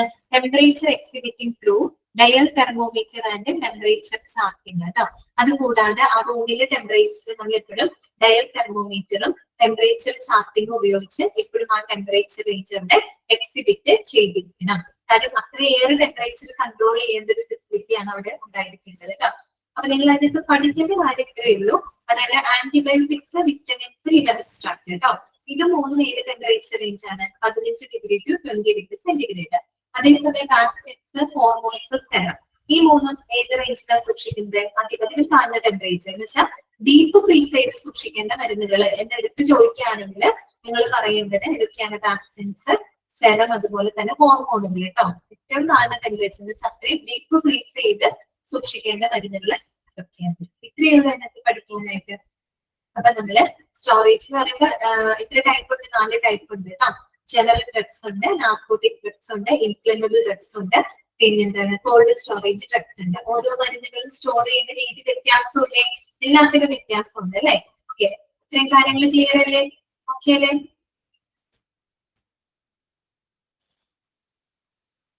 അടുത്തത് ഇനി നമുക്ക് പഠിക്കാനുള്ളത് മെഡിക്കേഷൻ പ്രൊസീജിയർ ആണ്. അത് വലിയ കാര്യമായിട്ട് ക്വസ്റ്റ്യൻസ് ഒന്നും വരുന്നൊന്നുമില്ല. പക്ഷെ അറിഞ്ഞിരിക്കാം മെഡിക്കേഷൻ പ്രൊസീജിയർ. അതായത് ഒരു ഡോക്ടർ പേഷ്യന്റിന് മരുന്ന് പ്രിസ്ക്രൈബ് ചെയ്യുന്നത് തൊട്ട് ആ ഒരു പേഷ്യന്റിലോട്ട് ആ മരുന്ന് എത്തുന്നത് വരെയുള്ള കുറച്ച് പ്രൊസീജിയർ ആണ് ഇവിടെ കൊടുത്തേക്കുന്നത് കേട്ടോ. പ്രത്യേകിച്ച് ഒരു പേഷ്യന്റ്, അതായത് ഹോസ്പിറ്റലിൽ അഡ്മിറ്റ് ആയിട്ട് കിടക്കുന്ന പേഷ്യൻസിന്റെ ആവില്ലേ, അപ്പൊ അവർക്ക് ഈ പറയുന്ന ഒരു ഡോക്ടർ മരുന്ന് പ്രിസ്ക്രൈബ് ചെയ്യുന്നത് കൊണ്ട് ആ ഒരു മരുന്ന് ആ വാർഡിലെ പേഷ്യന്റിലോട്ട് എത്തുന്നത് വരെയുള്ള ആ ഒരു മെഡിക്കേഷൻ പ്രൊസീജിയർ ആണ് ഇവിടെ കൊടുത്തേക്കുന്നത്. ജസ്റ്റ് അതൊന്ന് വായിച്ച് മനസ്സിലാക്കാവുന്ന കാര്യങ്ങളേ ഉള്ളൂ, വേറെ ക്വസ്റ്റ്യൻസ് ഒന്നും അതിന് വരാനില്ല കേട്ടോ. അപ്പൊ അത് ജസ്റ്റ് ഒന്ന് വായിക്കാതെ medication method of IPD from the cabin of ward കേട്ടോ. ഫസ്റ്റത്തെ പോയിന്റ് ഇതാണ്. പോയിന്റുള്ള സ്റ്റെപ്പുകളാണ് ഇവിടെ പറയുന്നത് കേട്ടോ. Doctors write the prescription. അതെന്താണ്? ഡോക്ടർ രോഗിക്ക് ആവശ്യമായിട്ടുള്ള മരുന്നുകൾ പ്രിസ്ക്രൈബ് ചെയ്യുന്നു, മരുന്നുകൾ എഴുതി കൊടുക്കുന്നു. അതിനുശേഷം എന്താണ്? The nurses transcribe the prescription by the electronic machines on to the HIS. എന്താണ്? നഴ്സസ് എന്ത് ചെയ്യാണ്? ഈ ഡോക്ടർ കൊടുത്ത പ്രിസ്ക്രിപ്ഷനെ ട്രാൻസ്ക്രൈബ് ചെയ്യാണ് അല്ലെ. ട്രാൻസ്ക്രൈബ് ചെയ്യാന്ന് വെച്ചിട്ടാണ് പകർത്തുക എന്നുള്ള അർത്ഥമാണ് കേട്ടോ. പകർത്താണ്. Transcribe the prescription by electronic machines on to the HIS. HIS എന്താണെന്ന് അറിയാമോ? എഴുതി വെച്ചോളൂ കേട്ടോ. ഹോസ്പിറ്റൽ ഇൻഫർമേഷൻ സിസ്റ്റം എന്നാണ് കേട്ടോ. എഴുതി വെക്കാം കേട്ടോ. HIS എന്താണ്? Hospital information system. എഴുതി വെക്കാം കേട്ടോ. ഹോസ്പിറ്റൽ ഇൻഫർമേഷൻ സിസ്റ്റം എന്താണ് അത്? അതൊരു സോഫ്റ്റ്വെയർ സംവിധാനമാണ്, ഒരു ഡിജിറ്റൽ പ്ലാറ്റ്ഫോം ആണ് കേട്ടോ. അതായത് നമ്മുടെ ഒരു ഹോസ്പിറ്റലിന്റെ പ്രവർത്തനങ്ങള് നല്ല രീതിയിൽ മുന്നോട്ട് കൊണ്ടുപോകുന്നതിനായിട്ട് സഹായിക്കുന്ന കമ്പ്യൂട്ടറൈസ്ഡ് സംവിധാനം. ഇന്നത്തെ എല്ലാം കമ്പ്യൂട്ടറൈസ്ഡ് ആണ് അല്ലെ. ഇന്നിപ്പോ ഹോസ്പിറ്റലിലെ പ്രവർത്തനങ്ങളൊക്കെ ഇത്രയും ഫ്ലെക്സിബിൾ ആയിട്ട് നടക്കുന്നത് എന്തുകൊണ്ടാണ്? ഇങ്ങനെയുള്ള HIS സംവിധാനം ഉള്ളത് കൊണ്ടാണ് കേട്ടോ. കമ്പ്യൂട്ടറൈസ്ഡ് ആണ്. മാനുവലി ചെയ്യുന്ന കാലൊക്കെ പോയി അല്ലെ. എല്ലാം എന്താണ്? സോഫ്റ്റ്വെയർ സംവിധാനങ്ങൾ ഉപയോഗിച്ചുകൊണ്ടാണ് ചെയ്യുന്നത് അല്ലെ. ഓക്കെ, അപ്പൊ ഇവിടെ പറയുന്നത് ഡോക്ടേഴ്സ് എഴുതുന്ന പ്രിസ്ക്രിപ്ഷൻ നഴ്സസ് എന്ത് ചെയ്യാണ്? ട്രാൻസ്ക്രൈബ് ചെയ്യാണ്. എന്തിലേക്ക്? ഇലക്ട്രോണിക് മെഷീൻസ്, അതായത് കമ്പ്യൂട്ടറുകളുടെ സഹായത്തോടെ HIS സംവിധാനം, അതായത് നമ്മുടെ ഹോസ്പിറ്റൽ ഇൻഫർമേഷൻ സിസ്റ്റം എന്ന് പറയുന്ന സോഫ്റ്റ്വെയർ സംവിധാനത്തിലോട്ട് അവർ എന്ത് ചെയ്യാണ്? ഇതിലോട്ട് ട്രാൻസ്ക്രൈബ് ചെയ്ത് വിടുകയാണ്. ഓക്കെ, പിന്നെ ചെയ്യുന്നത് കംപ്ലീറ്റ് സോഫ്റ്റ്വെയറിലൂടെയാണ് കാര്യങ്ങൾ നടക്കുന്നത് കേട്ടോ. HIS-ലോട്ട് ഇടുന്നു. ഓക്കെ, അടുത്തത് എന്താണ്? നേരെ ഇങ്ങോട്ടേക്കായിരിക്കും പോകുന്നുണ്ടാവാം. ഫാർമസിയിലോട്ടായിരിക്കും പോകുന്നുണ്ടാവും. ഈ ഒരു എവിടേക്കാ പോകുന്നുണ്ടാവും? ഫാർമസിയിലോട്ടായിരിക്കും പോകുന്നുണ്ടാവാം.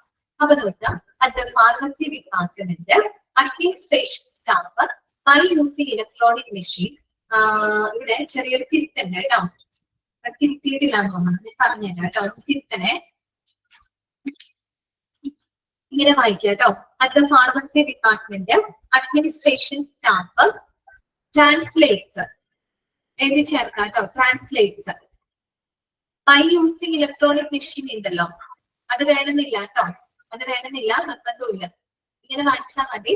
At the pharmacy department administration staff translates nurses electronic request for the medicine on to a printed medication order sheet.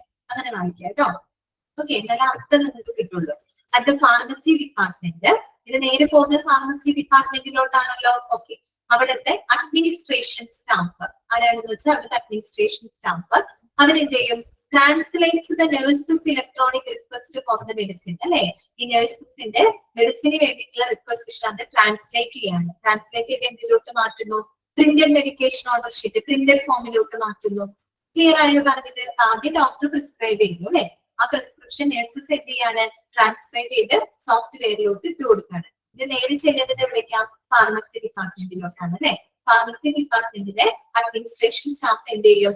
ഈ മരുന്നിന് വേണ്ടിയിട്ടുള്ള റിക്വസിഷൻ അത് ട്രാൻസ്ലേറ്റ് ചെയ്ത് പ്രിന്റഡ് മെഡിക്കേഷൻ ഓർഡർ ഷീറ്റിലോട്ട് മാറ്റി പ്രിന്റഡ് ഫോമിലോട്ടായിട്ട് മാറ്റും. ഓക്കെ, അടുത്തത് എന്താണ്? Dispensers physically obtain from the obtain medicines എന്നാണ് കേട്ടോ. ഇവിടെ തെറ്റുണ്ട്. മെഡിസിൻസ് ആക്കാം. മീഡിയം തിരിഞ്ഞൊക്കെയാണ് എഴുതി വെച്ചിരിക്കുന്നത്. മെഡിസിൻസ് ആണ് കേട്ടോ. Dispensers physically obtain medicines from the shelf. From എന്നും കൂടെ ചേർക്കാം കേട്ടോ. Okay, obtain medicines from the shelves കേട്ടോ. From the shelves to the dispensing table as per the printed medication order sheet. അപ്പൊ ഈ പ്രിന്റഡ് മെഡിക്കേഷൻ ഓർഡർ ഷീറ്റ് പ്രകാരം മരുന്നുകൾ എന്ത് ചെയ്യും? ഡിസ്പെൻസേഴ്സ് ഷെൽഫുകളിൽ നിന്നും എടുക്കുന്നു. ഓക്കെ, ഷെൽഫിൽ നിന്ന് എടുക്കുന്നു. അതിനുശേഷം then medicines should be kept in a small medication cart along with the printed medication order sheet. അതിനുശേഷം എല്ലാ മെഡിസിൻസും എടുത്തിട്ട് അവരൊരു മെഡിക്കേഷൻ കാർട്ട്, അതായത് മെഡിസിൻസ് ഇട്ട് വെക്കുന്ന ചെറിയൊരു ബോക്സ്, ഒരു ട്രെയിനിലേക്ക് ആ മെഡിസിൻസ് ഒക്കെ ഇടുകയാണ്. ഇത് printed medication order sheet, printed medication order ഷീറ്റും കൂടെ അതിനോടൊപ്പം വെക്കുകയാണ്. അതിനുശേഷം എന്താണ്, ഫാർമസിസ്റ്റ് ക്രോസ് ചെക്ക് മെഡിക്കേഷൻ അല്ലെ, ഫാർമസിസ്റ്റുകൾ ഈ എടുത്ത മരുന്നുകൾ പ്രിന്റഡ് മെഡിക്കേഷൻ ഓർഡർ പ്രകാരം തന്നെയാണോ എന്നുള്ളത് അവര് ക്രോസ് ചെക്ക് ചെയ്ത് നോക്കുന്നു. ഓക്കെ, അടുത്തത് എന്താണ്, after verifying proper dispensing pharmacy aid bag all the medications into a bag and sticks to the medication order along with it. Okay, അതിനുശേഷം വെരിഫൈ ക്രോസ് ചെക്ക് ചെയ്തതിനു ശേഷം മരുന്നുകളെല്ലാം തന്നെ ഫാർമസി എയ്ഡ്, ഫാർമസി എയ്ഡ് എന്ന് വെച്ചാൽ ഫാർമസിയിൽ സഹായിക്കുന്ന വ്യക്തി എന്നുള്ള അർത്ഥമാണ് കേട്ടോ. അതിന് എന്ത് ചെയ്യും, ക്രോസ് ചെക്ക് ഒക്കെ ചെയ്ത് കഴിഞ്ഞാൽ മരുന്നുകളെല്ലാം എടുത്തൊരു ബാഗിലാക്കുന്നു. അതിനോടൊപ്പം തന്നെ ആ പ്രിന്റഡ് മെഡിക്കേഷൻ ഓർഡർ ഷീറ്റും കൂടെ അതിനകത്ത് വെക്കുന്നു. ഓക്കെ, ഇതിന് എന്ത് ചെയ്യുന്നത്, വാർഡിൽ കൊണ്ടു കൊടുക്കുന്നു അല്ലെ. Okay, labelling is also done if necessary, ആവശ്യമെങ്കിൽ ലേബലിംഗ് കൂടെ അതിൽ ചെയ്ത് വെക്കണം കേട്ടോ, ലേബൽ ചെയ്ത് വെച്ചിരിക്കണം. അതിനുശേഷം submit the medication patient wise to the nurses accountable in the floors.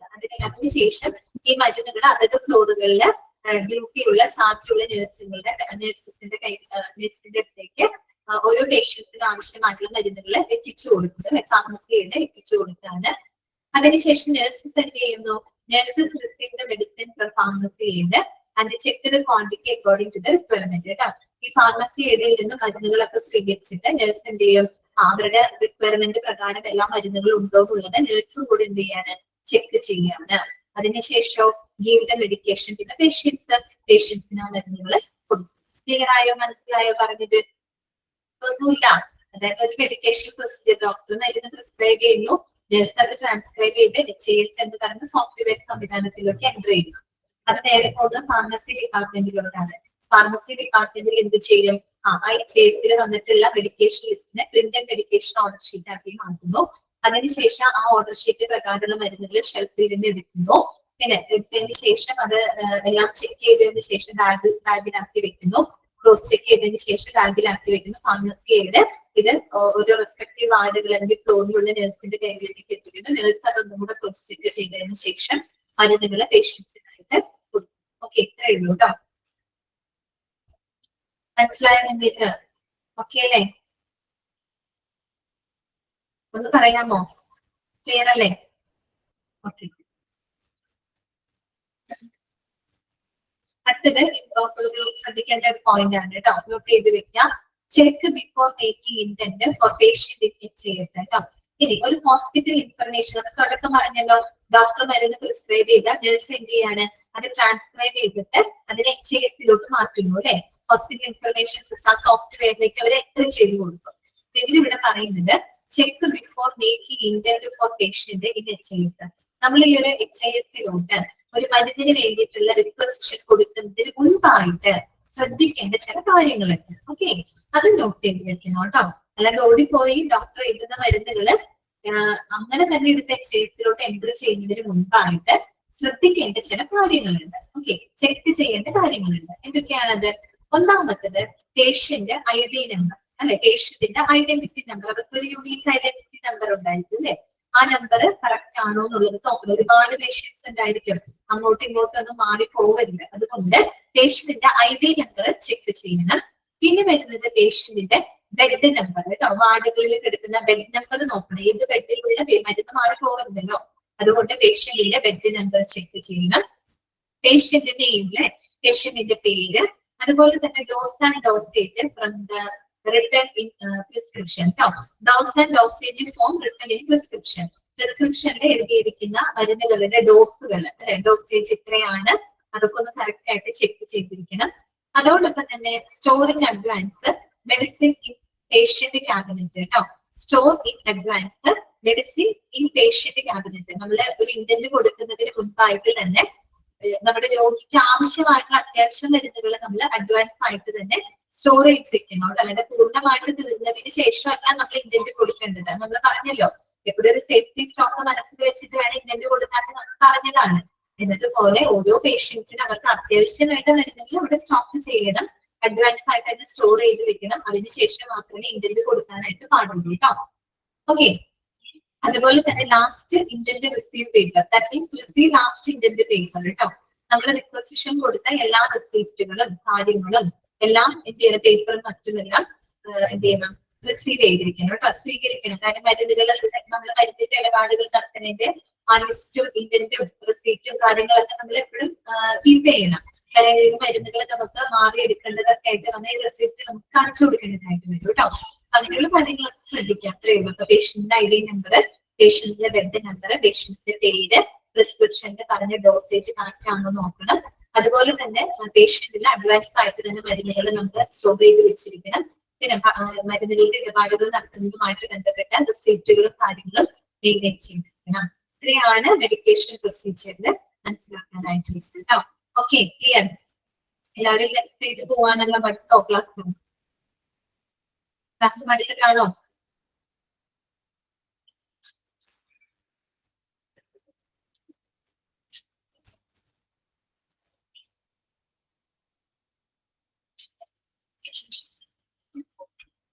Okay, continue ചെയ്യാനോ class?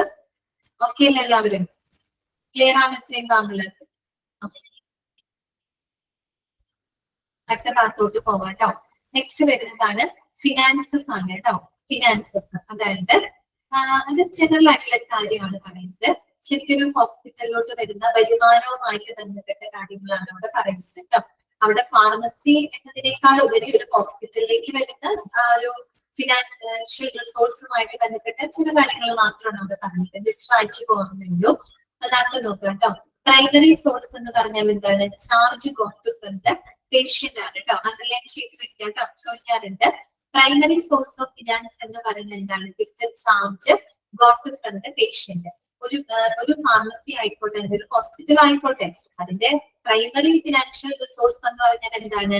Is the charge got from the patient. അത് പേഷ്യന്റിൽ നിന്ന് ലഭിക്കുന്ന വരുമാനം, അതാണ് അവിടുത്തെ പ്രൈമറി ഫിനാൻഷ്യൽ റിസോഴ്സ് എന്ന് പറയുന്നത് അല്ലെ. അത് വേണമെങ്കിൽ ചോദിക്കാം കേട്ടോ. പ്രൈമറി സോഴ്സ് ഓഫ് ഫിനാൻസ് എന്ന് പറയുന്നത് ഒരു ഹോസ്പിറ്റലിനെ സംബന്ധിച്ച് എന്താണ്? It is the charge got from the patient. പേഷ്യന്റിൽ നിന്ന് ലഭിക്കുന്ന ചാർജ് ആണ്, പേയ്മെന്റ്. ഓക്കെ, പിന്നെ charges got by the patients are either fully paid by himself or from the third party. Charges എന്ന് പറയുന്ന പേയ്മെന്റ് എന്ന് പറയുമ്പോൾ ഒന്നെങ്കിൽ പേഷ്യന്റ് പൂർണ്ണമായിട്ട് കയ്യിൽ നിന്ന് എടുത്തു കൊടുക്കുക, അല്ലെങ്കിൽ തേർഡ് പാർട്ടി എന്ന് പറഞ്ഞാൽ ഇൻഷുറൻസ് കമ്പനികൾ ഉണ്ടായിരിക്കും. ഇന്ന് ഒട്ടുമിക്ക ആളുകൾക്ക് എന്തുണ്ട്? ഹെൽത്ത് ഇൻഷുറൻസസ് ഉണ്ട്, ഹെൽത്ത് ഇൻഷുറൻസുകൾ ഉണ്ട്. അപ്പൊ ഒന്നില്ലെങ്കിൽ രോഗി തന്റെ കയ്യിൽ നിന്നായിരിക്കും പൈസ കൊടുക്കുന്നുണ്ട്, അല്ലെങ്കിൽ അവരുടെ ഇൻഷുറൻസ് കമ്പനി, അതാണ് തേർഡ് പാർട്ടി എന്ന് പറയുന്നത്. അതുവഴിയായിട്ട് പേയ്മെന്റുകൾ ലഭിക്കാം. ഓക്കെ, പിന്നെ പറയുന്നത് റിസർച്ച് വർക്കാണ്. അതായത് ഗവേഷണ പ്രവർത്തനങ്ങളുടെ ഭാഗമായിട്ടും എന്ത് ലഭിക്കാറുണ്ട്? ഈ പറയുന്ന റവന്യൂ വരാറുണ്ട് അല്ലെ. പ്രത്യേകിച്ച് ഇപ്പൊ ഒരു ഹോസ്പിറ്റല്, ഒരു ഹോസ്പിറ്റൽ പർട്ടിക്കുലർ ഡിപ്പാർട്ട്മെന്റിനെ ബേസ് ചെയ്തുകൊണ്ട് എന്തെങ്കിലും ഗവേഷണ പ്രവർത്തനങ്ങളൊക്കെ നടത്തുകയാണെങ്കിൽ ചില പ്രവർത്തനങ്ങൾക്ക്, ഗവേഷണ പ്രവർത്തനങ്ങൾക്ക് ഗവൺമെന്റ് ഒക്കെ ഫണ്ട് ചെയ്യും, അല്ലെങ്കിൽ വലിയ വലിയ കോർപ്പറേറ്റ് കമ്പനികളൊക്കെ ഫണ്ട് ചെയ്യും. അതായത് എന്തെങ്കിലും ഗവേഷണ പ്രവർത്തനങ്ങൾക്കൊക്കെ ആയിട്ട് അത് പ്രോത്സാഹിപ്പിക്കുന്നതിനൊക്കെ വേണ്ടിയിട്ട് ഗവൺമെന്റ് ഫണ്ട് ചെയ്യാനും വലിയ വലിയ കോർപ്പറേറ്റ് കമ്പനികളൊക്കെ ഫണ്ട് ചെയ്യും ഹോസ്പിറ്റലിലൂടെ. അതൊക്കെ അവർക്ക് കിട്ടുന്ന വരുമാനങ്ങളാണ് കേട്ടോ. റിസർച്ച് വർക്കിന്റെ ഭാഗമായിട്ടും എന്ത് ലഭിക്കുന്നുണ്ട്? വരുമാനം ലഭിക്കുന്നുണ്ട് കേട്ടോ. പിന്നെ വരുന്നത് ഇൻവെസ്റ്റഡ് എൻഡോമെന്റ് ഫണ്ട്സ് ആണ്. എൻഡോമെന്റ് ഫണ്ട് എന്താണ്? എൻഡോമെന്റ് എന്ന് കേട്ടിട്ടുണ്ടാകുന്നുണ്ട്. എൻഡോമെന്റ് കൊടുക്കാൻ കേട്ടിട്ടില്ലേ? എൻഡോമെന്റ് എന്ന് പറഞ്ഞാൽ എന്താ ഉദ്ദേശിക്കുന്നത് എന്ന് പറഞ്ഞിട്ടുണ്ട്. Endowment funds R funded mainly through donations. അങ്ങനെ ചെയ്ത് വെച്ചോട്ടോ. എൻഡോമെന്റ് ഫണ്ട് എന്ന് പറഞ്ഞാൽ എന്താണ്? It is obtained through the donations കേട്ടോ. സംഭാവനകളിലൂടെ നമുക്ക് ലഭിക്കുന്ന ഫണ്ടുകൾ, അതിനെയാണ് നമ്മൾ എന്ത് പറയുന്നത്? എൻഡോമെന്റ് ഫണ്ട് എന്ന് പറയുന്നത് കേട്ടോ. Funded mainly through donations. The funds have specific policies that concerns investment, withdrawal and usage of the fund. അപ്പൊ നമുക്കിങ്ങനെ കോൺട്രിബ്യൂഷൻ, ഡൊണേഷനിലൂടെ ലഭിക്കുന്ന ഫണ്ട് ഉണ്ടല്ലോ, അത്തരം ഫണ്ടുകള് ഉപയോഗിക്കുന്നതിനും അത്തരം ഫണ്ടുകൾ ഇൻവെസ്റ്റ് ചെയ്യുന്നതിനും അതിനെ വിത്ഡ്രോ ചെയ്യുന്നതിനും അത്തരം ഫണ്ടുകൾ ഉപയോഗിക്കുന്നതുമായിട്ട് ബന്ധപ്പെട്ട് കൃത്യമായിട്ടുള്ള പോളിസികൾ ഉണ്ട് കേട്ടോ. തോന്നിയ രീതിയിലൊന്നും അങ്ങനെ ഡൊണേഷൻസ് എടുത്ത് ഉപയോഗിക്കാനായിട്ട് പറ്റില്ല. ഡൊണേഷൻ എന്ന് പറയുമ്പോൾ ഒരുപാട് വരുമാനങ്ങൾ വരാം ഒരു ഹോസ്പിറ്റലിന്. അപ്പൊ ഡൊണേഷനിലൂടെ ലഭിക്കുന്ന വരുമാനം എന്ന് പറയുന്നത് അത് ഇൻവെസ്റ്റ് ചെയ്യുന്നതിനും അതിന് ഫണ്ട് എടുത്ത് ഉപയോഗിക്കുന്നതിനും യൂസേജിനൊക്കെ കൃത്യമായിട്ടുള്ള പോളിസികൾ ഉണ്ട്. ആ പോളിസി പ്രകാരം മാത്രമേ ആ ഡൊണേഷൻ ഫണ്ടുകൾ ഉപയോഗിക്കാനായിട്ട് പാടുള്ളൂ കേട്ടോ. ഫ്രീ ആയിട്ട് വരുന്നതല്ലേ എന്ന് കരുതി തോന്നിയ രീതിയിൽ ആ ഫണ്ട് ഉപയോഗിക്കാനായിട്ട് പാടില്ല. അതിന് കൃത്യമായിട്ടുള്ള സ്പെസിഫിക് പോളിസികളും റെഗുലേഷൻസും ഒക്കെ ഉണ്ട് കേട്ടോ. ഓക്കെ, പിന്നെ എന്താണ് പറയുന്നത്? Gift contributions towards the general functional expenses. അതുപോലെ ഹോസ്പിറ്റലിന്റെ പ്രവർത്തനങ്ങൾക്കായിട്ട് ലഭിക്കുന്ന ചില ഗിഫ്റ്റുകള് അല്ലെങ്കിൽ മറ്റുള്ള കോൺട്രിബ്യൂഷൻസ് നമ്മൾ പറഞ്ഞല്ലോ, അതൊക്കെ ഒരു ഹോസ്പിറ്റലിൽ വരുന്ന വരുമാനങ്ങളാണ് കേട്ടോ. അപ്പൊ അതൊന്നും നമുക്കറിയാവുന്ന കാര്യങ്ങളാണ്.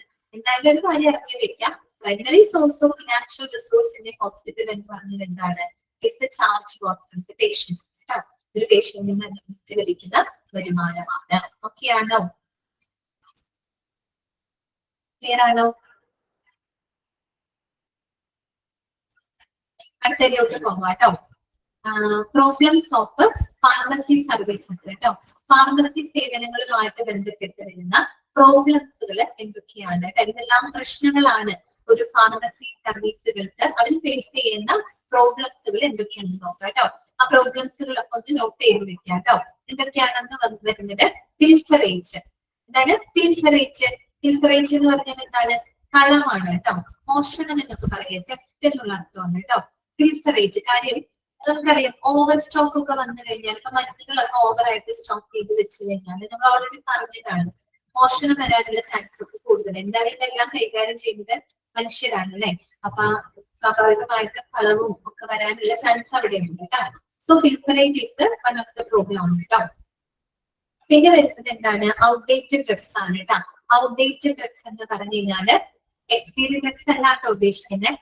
ഔട്ട്ഡേറ്റഡ് ഡ്രഗ്സ് എന്ന് പറഞ്ഞാല് നമ്മള് ചിലത് ബാൻ ചെയ്തിട്ടുള്ള മരുന്നുകളൊക്കെ ഉണ്ടാവില്ലേ, ഔട്ട്ഡേറ്റഡ് ആയിട്ട് പോകുന്ന മരുന്നുകൾ ബാൻ ചെയ്തിട്ടുള്ളത് വേണ്ടാന്ന് വെക്കും, പിന്നീട് ഇനി അത് വിപണിയിൽ ഇറക്കരുത്, അങ്ങനെയുള്ള അത് നമ്മൾ പല റിസർച്ചും മറ്റുമൊക്കെ നടത്തുമ്പോഴായിരിക്കാം ചില പുതിയ ഗവേഷണങ്ങളൊക്കെ നടത്തുമ്പോൾ ചില മരുന്നുകള് നമുക്ക് അവോയ്ഡ് ചെയ്യേണ്ടതായിട്ട് വരും, ബാൻ ചെയ്യും. ഓക്കെ, ഈ അടുത്ത കാലത്ത് മൊക്താൻ ഫോർട്ട് എന്നൊക്കെ പറയുന്ന മരുന്നൊക്കെ ബാൻ ചെയ്തിരുന്നു. ഓക്കെ, വേണ്ടാന്ന് വെച്ചിരുന്നു. പെയിൻ കില്ലറൊക്കെ ആയിട്ട് ഉപയോഗിക്കുന്ന ഒരു മരുന്നാണ്, പക്ഷെ ഇന്നും അത് അവൈലബിൾ ആണ് കേട്ടോ, അത് വേറെ കാര്യം. സോ ഔട്ട്ഡേറ്റഡ് ഡ്രഗ്സ് കേട്ടോ, ബാൻ ചെയ്തിട്ടുള്ള മരുന്നുകളാണ്. പിന്നെ carrying cost. Carrying cost means transportation cost ആണ് കേട്ടോ. അതായത് നമ്മളിപ്പോ മരുന്നുകൾ പർച്ചേസ് ചെയ്യുമ്പോൾ അത് കൊണ്ടുവരുന്നതിനുള്ള ക്യാരിയിങ് കോസ്റ്റ് വരുന്നുണ്ട് അല്ലെ. ട്രാൻസ്പോർട്ട് ചെയ്ത് പ്രത്യേകിച്ച് ഇമ്പോർട്ടഡ് ആയിട്ടുള്ള മരുന്നുകളൊക്കെ ആണെങ്കിൽ പുറത്തു നിന്നൊക്കെ ഫോറിൻ കൺട്രീസിൽ നിന്നൊക്കെ കൊണ്ടുവരുന്ന മരുന്നുകളാകുമ്പോൾ ക്യാരിയിങ് കോസ്റ്റ് കൂടുതലാണ്. ട്രാൻസ്പോർട്ടേഷൻ കോസ്റ്റ് ആണ് ഉദ്ദേശിക്കുന്നത് കേട്ടോ. അത് കൊണ്ടുവരാനുള്ള കോസ്റ്റ് നമുക്ക് അവിടെ അഡീഷണൽ ആയിട്ട് വേണ്ടി വരുന്നുണ്ട്. പിന്നെ വരുന്നത് destruction by insects and rats കേട്ടോ. Destruction by insects and rats, അതായത് നമ്മൾ ഇത് സ്റ്റോർ ചെയ്യുമ്പോൾ നമ്മൾ ശരിയായ രീതിയിൽ സ്റ്റോർ ചെയ്തിട്ടില്ലെങ്കിൽ ഇൻസെക്റ്റുകള്, റാറ്റുകള് അല്ലെ, ഈ പറയുന്ന അങ്ങനെയുള്ള കീടങ്ങളൊക്കെ വന്ന് മരുന്നുകൾ നശിപ്പിക്കാനുള്ള ചാൻസ് ഉണ്ട്. അതും ഒരു പ്രോബ്ലം ആണല്ലോ. ഓക്കെ, പിന്നെന്താണ് എക്സ്പയറി ഡ്രഗ്സ് അല്ലെ, കാലഹരണപ്പെട്ട മരുന്നുകൾ. നമ്മൾ അതിന്റെ സ്റ്റോക്ക് ഒക്കെ കറക്റ്റ് ആയിട്ട് മെയിൻറ്റെയിൻ ചെയ്തില്ലെങ്കിൽ പ്രശ്നങ്ങൾ വരും അല്ലെ. നമ്മൾ ഓവർ സ്റ്റോക്ക് ആയിട്ടൊക്കെ വെച്ച് കഴിഞ്ഞാൽ മരുന്ന് അധികം ഉപയോഗിക്കുന്നെങ്കിൽ എക്സ്പയർഡ് ആയിട്ട് പോകും അല്ലെ. അപ്പൊ എക്സ്പയറി ഡ്രഗ്സുകള്, അതുപോലെ തന്നെ ഷോർട്ടേജ് കോസ്റ്റ് കേട്ടോ. ഷോർട്ടേജ് കോസ്റ്റ്, ഷോർട്ടേജ് എന്ന് പറയുന്നത് എന്താണ്? കുറവ് വരുന്ന അവസ്ഥ അല്ലെ, അതായത് സ്റ്റോക്ക് ഔട്ട് ആയി പോവുക. ഇപ്പൊ ചില എമർജൻസി മെഡിസിൻസുകള് ആവശ്യത്തിന് ലഭിക്കാതിരിക്കുന്ന ഒരു അവസ്ഥ ഗവൺമെന്റ് ഹോസ്പിറ്റലൊക്കെ സംഭവിക്കാറുണ്ട്. ക്യാൻസർ പോലുള്ള മരുന്നുകൾക്കൊക്കെ ഷോർട്ടേജ് വരാറുണ്ട് അല്ലെ. അപ്പൊ ചില അവശ്യ മരുന്നുകള് ഷോർട്ടേജ് വന്നു കഴിഞ്ഞാൽ, ദാറ്റ് മീൻസ് സ്റ്റോക്ക് ഔട്ട് ആയി കഴിഞ്ഞാൽ, ലഭ്യമാകാതിരുന്നാല് മരുന്നുകളുടെ ഡിമാൻഡ് കൂടുതലാണ്. അപ്പൊ എന്ത് ചെയ്യേണ്ടി വരും? അഡീഷണൽ എക്സ്പെൻസ് എടുത്തുകൊണ്ട് അത്തരം മരുന്നുകൾ നമ്മൾ പർച്ചേസ് ചെയ്യേണ്ടതായിട്ട് വരും. അപ്പൊ എന്താണ്? ഹോസ്പിറ്റലിനെ സംബന്ധിച്ചതൊരു, ഫാർമസിയെ സംബന്ധിച്ചതൊരു എന്താണ്? ബുദ്ധിമുട്ടാണ് അല്ലെ. കൂടുതൽ റവന്യൂ അതിന് വേണ്ടി കണ്ടെത്തേണ്ടതായിട്ട് വരും അല്ലെ. നമുക്ക് ഒരു സാധനം കിട്ടാതെ വന്നു കഴിഞ്ഞാല്, പക്ഷെ വേണ്ടതാണ്, അത്യാവശ്യം വേണ്ട മരുന്നാണ്, അത് നമുക്ക് കിട്ടാനില്ല. പക്ഷെ അത് കിട്ടിയില്ലെങ്കിൽ അതിലേറെ ബുദ്ധിമുട്ടാണ് അല്ലെ. അപ്പൊ എന്ത് ചെയ്യേണ്ടി വരും? കുറെ കൂടെ കൂടുതൽ പൈസ കൊടുത്ത് ചിലപ്പോൾ നമുക്കത് വരുത്തിക്കേണ്ടതായിട്ട് വരും അല്ലെ. അങ്ങനെ ഷോർട്ടേജ് വരുമ്പോൾ ഡിമാൻഡ് കൂടും. അപ്പൊ കൂടുതൽ പൈസ നമ്മൾ ചെലവാക്കിക്കൊണ്ട് മരുന്ന് പർച്ചേസ് ചെയ്യേണ്ടതായിട്ട് വരും. അപ്പോഴും നഷ്ടം വരില്ലേ നമുക്ക്.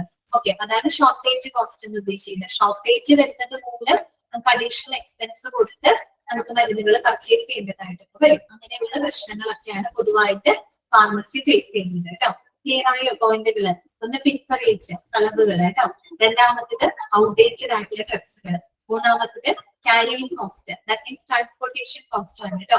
പിന്നെ നാലാമത്തെ എന്താണ്? Destruction by insects and rats. നാലാമത്തേത് എക്സ്പയറി ഡ്രഗ്സ്. അഞ്ചാമത്തേത് ഷോർട്ടേജ് കോസ്റ്റ്. ഓക്കെയാണോ? മനസ്സിലായോ? താഴെ തന്നിരിക്കുന്നവയിൽ ഫാർമസിയുടെ പ്രോബ്ലംസ് ഉൾപ്പെടുന്നത് ഏതാണെന്ന് ചോദിച്ചാൽ അറിയണം കേട്ടോ. ഓക്കെ, ഇനി ഇത്രയും മതി. തന്നെ അവസാനിപ്പിക്കുകയാണ്. എനിക്കും ക്ഷീണമായി തുടങ്ങി.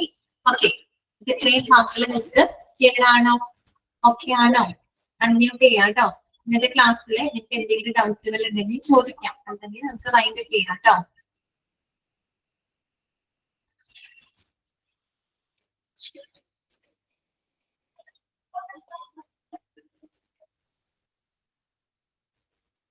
അൺമ്യൂട്ട് ചെയ്തിട്ടുണ്ട് കേട്ടോ. ഓക്കെ, ഇപ്പൊ വേറെ ഡൗട്ട്സ് ഒന്നും ഇല്ലെങ്കിൽ നമുക്ക് ക്ലാസ് വൈൻഡ് ചെയ്യാം കേട്ടോ. ഇത്രയും ഭാഗങ്ങള് നല്ലോണം വായിച്ച് മനസ്സിലാക്കി വെക്കാം കേട്ടോ. ഓക്കെ, എന്നാ താങ്ക് യു. Thank you.